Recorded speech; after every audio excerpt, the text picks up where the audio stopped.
Right. The second example we can look at is the Vietnam War. So in the beginning of 1960, okay, the beginning of the decade, most Americans have never heard of a country called Vietnam. Okay? Most Americans didn't know what it was, didn't know where it was, okay? By the end of the decade, in 1969, 500,000 American soldiers were in the country, destroying everything, okay, but also getting destroyed themselves. 58,000 US soldiers died in Vietnam. So the question then is, how did this happen? Why would this happen? 1960, Vietnam was a distant country no one's ever heard of. By the end of the decade, 500,000 US soldiers were in country fighting this war against an enemy they really didn't know. Okay? In 1971, the Pentagon Papers came out. And the Pentagon Papers was a history of America's involvement in the Vietnam War dating back to the 1950s, okay? And it made three major points. The first point is that American leadership, military leadership, has been expanding the war in Vietnam without public knowledge, okay? This is what we call mission creep. So maybe at first they sent some observers to the country, then they sent some advisors, then trainers, then soldiers, okay? So mission creep. Slowly over time, things escalate. And you don't really understand why things escalate, but they do, okay? Second point is that American leadership, from very early on, knew the war was unwinnable. This was the greatest military in the world. They dropped more bombs in Vietnam in the 60s than all bombs were dropped in World War II, okay? And they could not win the war. And the reason why is, to win a war, you have to solve three problems, okay? Okay? The first problem is clear strategy, okay? What are you trying to accomplish in this country? What are your clear military objectives, okay?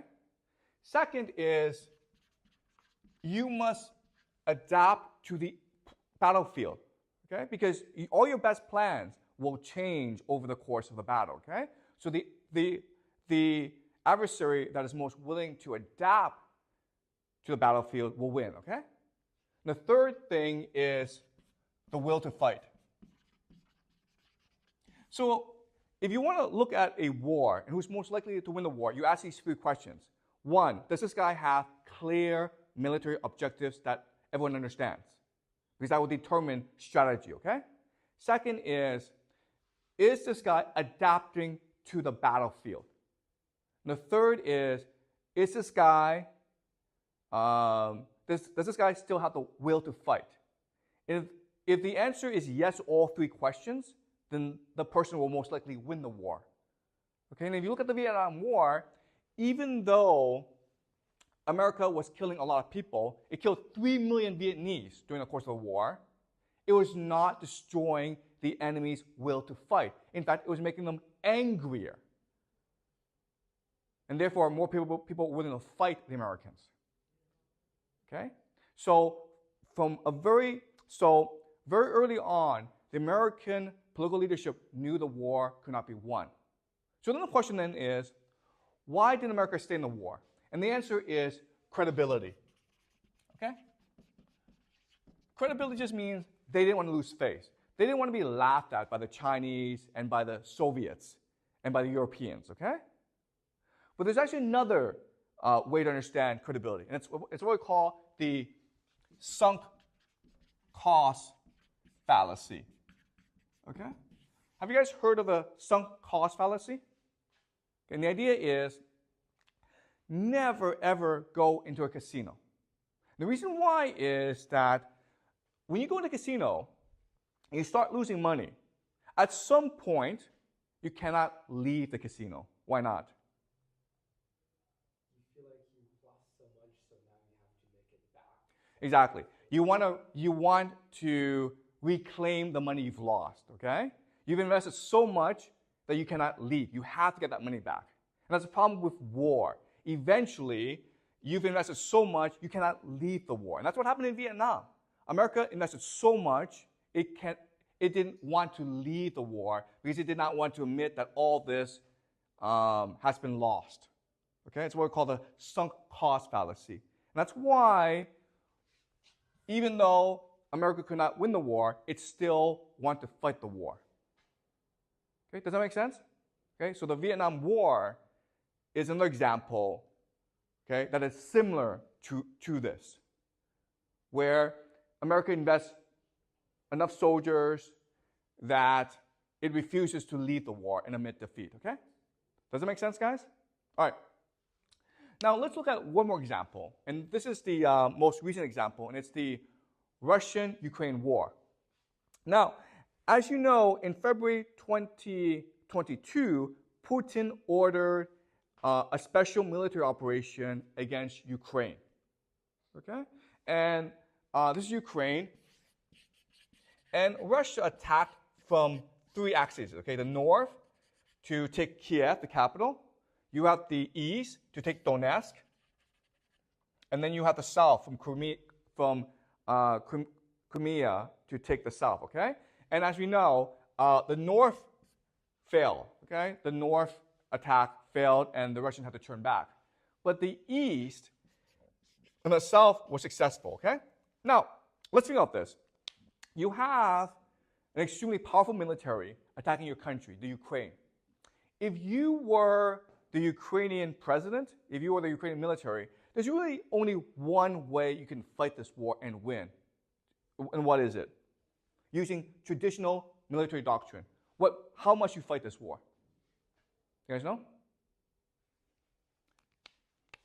Let's go back to mass forces, avoid encirclement, protect supply lines. How must you fight this war?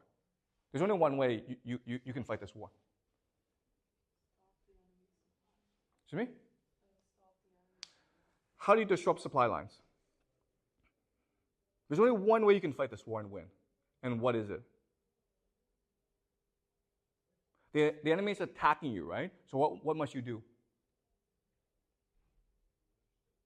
Okay, the answer is you must retreat. Okay? Why? The enemy is attacking, right? So you pull back your forces. Why would you do that? What's the logic of that? Because then they have longer supply lines. Exactly, okay? It's that simple, okay? You want to overextend your enemy. Ukraine is a huge country, right? And Russia didn't send out that many soldiers, maybe 160,000. That's not that many soldiers. So if you just give them space, they're going to outrun the supply lines, okay? And then when they outrun the supply lines, you can encircle them and you can disrupt their supply. And that's the only way you can win the war, okay? What did the Ukrainians do instead? That's the only way to win this war. But what did the Ukrainians do instead, which made them lose the war? Yeah, so the Ukrainians refused to give up space, okay? They refused to give up land. They want to fight the Russians for every inch of territory. And eventually, because the Russians had more forces, mass forces, they were able to push through, okay? So that's the first major mistake that Ukraine made. But then last summer, Ukraine launched something called a counteroffensive, right? So once Russia was able to take space, because Russia is a land army, it started to develop fortifications, defenses, okay? Mainly artillery. And had 3 lines of defenses. And in the summer offensive, the Ukrainian military, for whatever reason, sent tens of thousands, hundreds of thousands of soldiers against this artillery, and the Russians blew everyone up, okay? Now, here's a question. Why are the Ukrainians doing this? They've lost the war now, right? They have no more soldiers. Right now, the average age of the Ukrainian army is it's over 40 years old. They have guys in their 60s and 70s fighting in the military. They don't have enough manpower. The war is lost. Why would the Ukrainians do this? First of all, why would they fight for every inch of territory? And why would they launch a counteroffensive against a superior enemy? What's the problem? Okay, the first is the president, Zelensky, the guy's a TV actor, okay? Which means that he doesn't think strategy, he just thinks what looks good on TV. So for the first 2 years of the war, we're watching this on TV, right? And it looked as though the Ukrainians were going to win this war, right? I remember like 2 years ago, people were saying that the Ukrainians are going to march to Moscow and overthrow Putin. People were saying that, okay? And the reason why is that Zelensky is a master of public image manipulation, okay? He was distorting reality for people through television. The problem with that, though, is it's not reality, guys, okay? The reality on the ground is very different from TV, okay? So who else is like Zelensky in this world? Trump is exactly like Zelensky, okay? Do you understand? Trump is also concerned about what looks good on TV. He's like, I must look strong. We must look as though we're winning this war. He doesn't really care about strategy, okay? So because of this, it's very likely that he orders a land invasion of Iran because it would look good on TV, okay? So the problem with Zelensky is he cared about what looked good as opposed to actually what actually worked, okay? But you also have other problems, like you have extremists in the Ukrainian military, okay? And guys, these extremists, they're Nazis, they're neo-Nazis. And so the traditional understanding of Nazis are people who kill Jews, okay? But the Russians don't understand Nazis that way because remember, Germany and the Soviet Union fought this war. So the Russians understood Nazis to be enemies of Russia who want to kill Russians. And there were many neo-Nazis in Ukraine. They hate Russia. They want to kill as many Russians as possible. Okay? And they're the ones who are pushing for as much war as possible. Okay? So you have these extremists in the Ukrainian military. Okay? The last reason is NATO. So it's an open secret that NATO is helping the Ukrainian military against Russia. You have NATO military advisors devising strategy against Russia. Okay, so it's most likely that the summer offensive last summer was a NATO plan and not a Ukrainian plan. It's possible. We also know that NATO special forces are in the country directing missile strikes against Russian forces. Okay, which means what? If this is true, and if Ukraine loses the war, meaning that it doesn't have enough soldiers to continue to fight this war, what will NATO do? Yeah. I mean, according to what happened to Vietnam War and the Athenian expedition against Sicily, it is most likely that the most likely outcome will be that NATO sends its own troops against Russia. Okay, so Macron of France have said that we want to send French soldiers, and the British Prime Minister has said that he is considering conscription for British people. Okay, which means that young British citizens will be drafted into the army to fight Russia. All right, so these are three historical examples that are very similar to what could happen in Iran. Okay, does that make sense, guys? All right, any questions before I continue?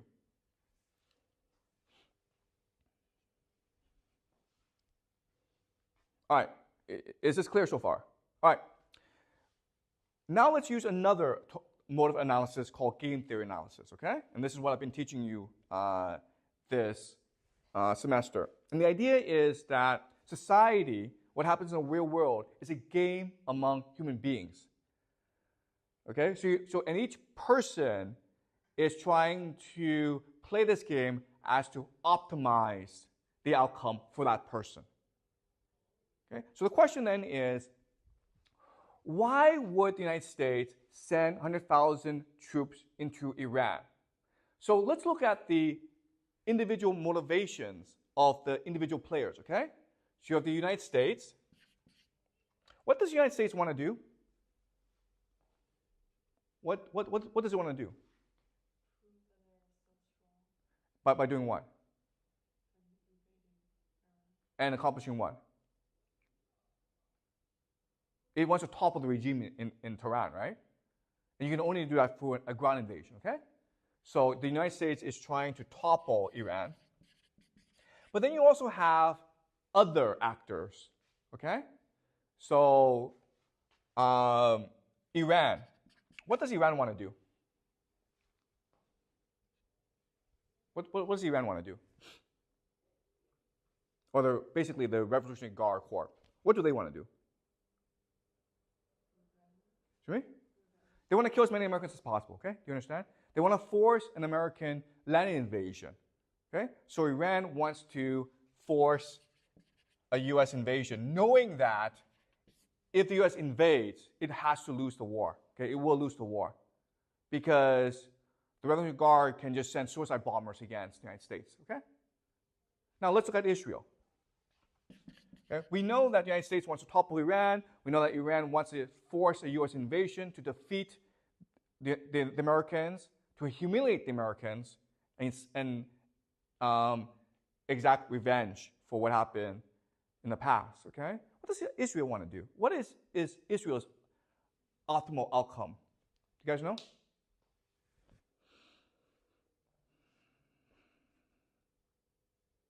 If you're Israel, what do you want to happen?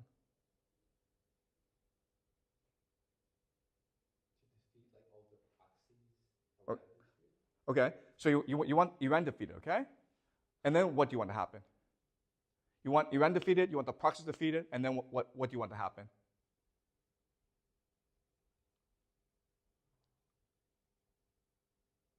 Do you want the United States to stay in the Middle East?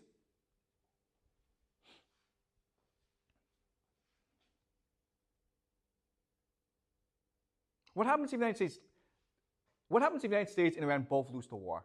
I mean, Iran is destroyed as a country, the United States is destroyed as a military presence in the Middle East. What would happen? Israel becomes the top dog in the Middle East. Do you understand? Okay? Israel can now control the entire Middle East. So the optimal outcome for Israel is Iran and the United States are both destroyed. Okay? Do you understand? How about Saudi Arabia? What is their optimal outcome? Exactly the same as Israel. Exactly. Okay? Do you understand? Okay? Which will leave the Middle East to Saudi Arabia and Israel, but Israel is a far superior military than Saudi Arabia. Okay? Remember, it's very easy to blow up Saudi Arabia. They have oil fields. Okay? Not that easy to blow up Israel. So Israel becomes a top dog. Do you understand game theory? In other words, all the major participants want an invasion of Iran. Okay? But they want different outcomes. And Saudi Arabia and Israel most benefit if this situation happens, where you have 100,000 U.S. troops in the country and they can't get out, okay? Because it becomes sunk cost fallacy. The United States can only pour in more soldiers. Okay, does that make sense? All right. So is this clear to you guys? Okay? You can either use historical analysis to get to this outcome, but you can also use game theory to get to this outcome. Any questions so far?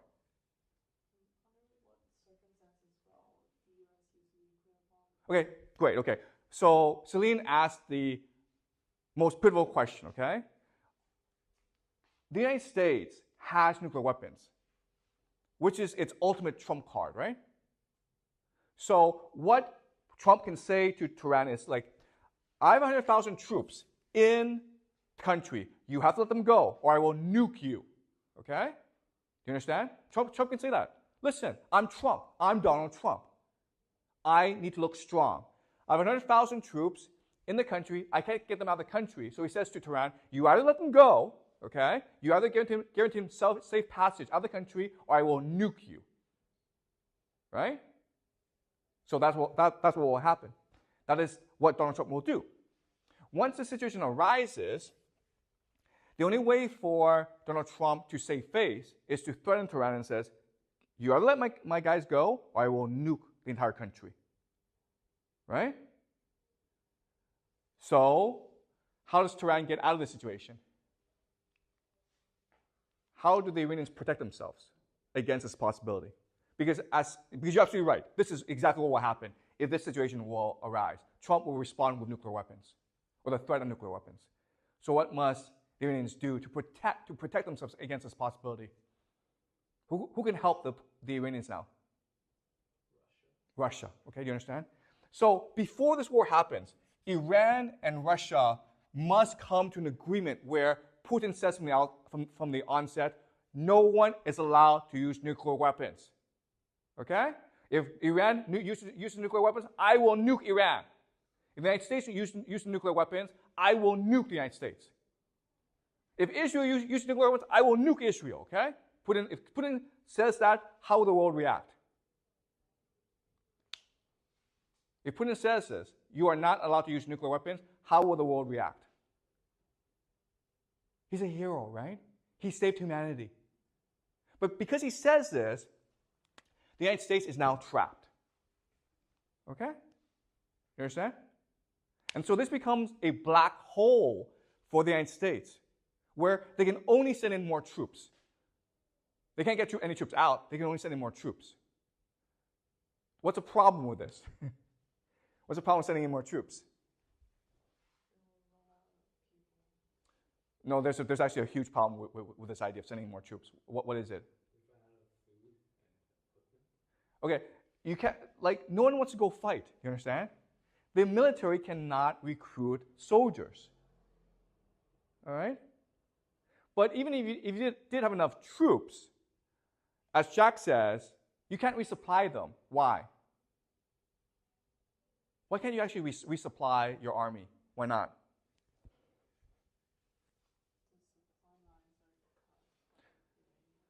But there's a bigger problem than the supply lines. What is it? What do you need to create bullets and ammunition? America has no manufacturing capacity because America moved all its manufacturing capacity to China. Okay? Remember this. So for every one ship that America can build, China can build 232 ships. That's what the Pentagon says. Okay, do you understand? So if this war were to happen, there's absolutely no way America can win this war. It's just completely trapped inside Iran. And once it becomes trapped, some cost fallacy comes into play, and America just puts in all of its resources into the country, but it's a black hole. Okay? It cannot use nuclear weapons because Putin has said from the onset, you are not allowed to use nuclear weapons. All right? But now the question then is, why would Putin do that? Right? Why would Putin involve himself in this war?